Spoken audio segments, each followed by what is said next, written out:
You know, a good friend of mine, like myself, is not a big fan of Donald Trump. And he basically said, you know, Jeffrey, maybe we should get the smoke monster from Lost to call him up and knock him off and knock off J.D. Vance and Elon Musk. And I told him, well, from your words to heaven's mouth. But we're going to put that aside right now, and people will not be allowed to comment on this podcast because it would scare you too much to bring up some of the thoughts of the smoke monster or the Man in Black. So the Man in Black is the one of the biggest characters in TV history of the last 25 years on the series Lost. And the Man in Black, also called the Smoke Monster or simply the Monster, is the main antagonist of the American ABC TV series Lost. He appeared as a cloud of black smoke until the final episode of season 5, where he appeared as a middle-aged man dressed in black. In season 6, he appeared in the physical form of John Locke, played by the great Terry O'Quinn.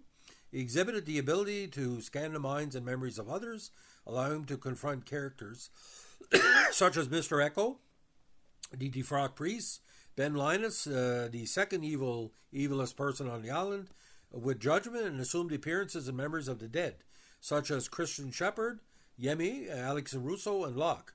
According to Jacob, is the incarnation of evil, and its primary goal to escape from the island would be the end of everything good. Now, Titus Welliver does a really, really good job in portraying the Man in Black. Now, he delivers these lines with a cadence, and Terry O'Quinn does that cadence too. It's almost like Satan himself speaking to you or speaking about you. Now, various other characters have implied that its escape would be catastrophic and it could even cause the destruction of reality. A longtime resident of the island, the true nature of the Man in Black is long shrouded in mystery. It had been described by Lost producer Damon Lindelof as one of the biggest secrets of the mythology of Lost, while the producers have often hinted the black cloud of smoke was not a monster in a traditional sense. TV Guide including the character their list of the 60 nastiest villains of all time. Now, it's electromagnetic in process. And when this, if you've never seen it before, the smoke monster, you hear a tick tick tick tick tick sound. It's similar to the big ball that would capture people under prisoner, but 40 times as worse. Basically, what it does, it has the ability to, as a smoke monster, to grab physical form and smash it almost like a monkey or gorilla would do with an enemy or whatever. It's extremely, extremely scary. Now, the character itself is male and Roman. Of course, Jacob, his twin brother, Claudia was his mother, and a woman, doesn't have a name, plays her adopted mother, and the woman had killed Claudia, or the real mother, at childbirth. Now, the prior to the 20th century, the Man in Black's earliest chronological appearance occurs in a 6-season episode Across the Sea, which depicts his birth on the island to a woman named Claudia, played by Lila Rohan, whose ship breaks apart offshore. An unnamed woman, played by Emmy and Oscar winner Alan Zajani, delivers him and his twin brother Jacob, Mark Pellegrino, but kills their mother and raises the boys herself. Jacob is swaddled in light cloth while the Man in Black is wrapped in dark. The woman raises the twins to be ignorant of the world beyond the island and of death itself, Cain and Abel. She also raises them to be distrustful of humanity, who she regards as corrupt and dangerous. At age 13, the twins discover the other survivors of Claudia's ship on the island, and their adopted mother takes them to a mysterious cave filled with light with a stream running into it. She tells them that it's in the heart of the island, and one day there will be its caretakers, which sets up the whole plot. It takes 5 seasons to describe who these people are. Now, soon after, Claudia's ghost appears to the young Man in Black and tells him the truth about his mother. After he confronts his adopted mother with this information, he leaves to join Claudia's crew. Jacob visits his brother at the survivors' camp at various points of the course of the next 30 years, during which time the Man in Black comes to believe his mother was right in calling humanity inherently corrupt. Despite this, he stays on with the crew because they are a means of his finding a way off the island, which involved the use of the island's strange electromagnetic properties to teleport off the island. When the woman learns this, she appoints Jacob as a new caretaker of the heart of the island. She then visits the Man in Black at the bottom of the well, where he's planning to install a wheel to enable the use of the energy to leave the island.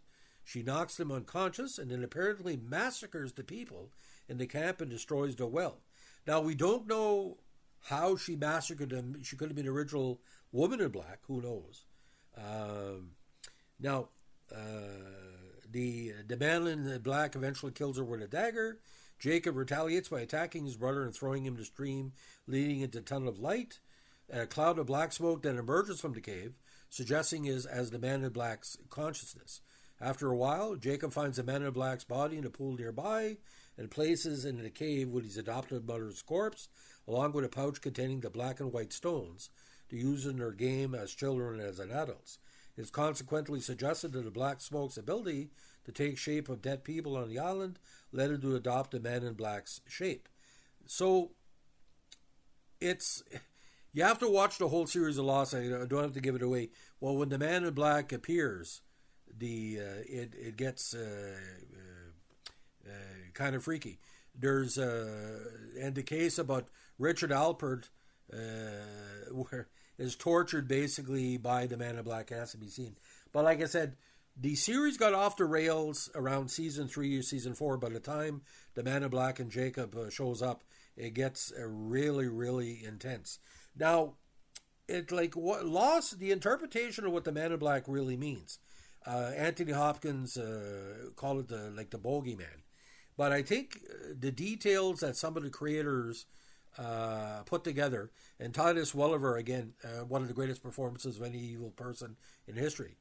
The monster established in Lost, again in the first episode pilot.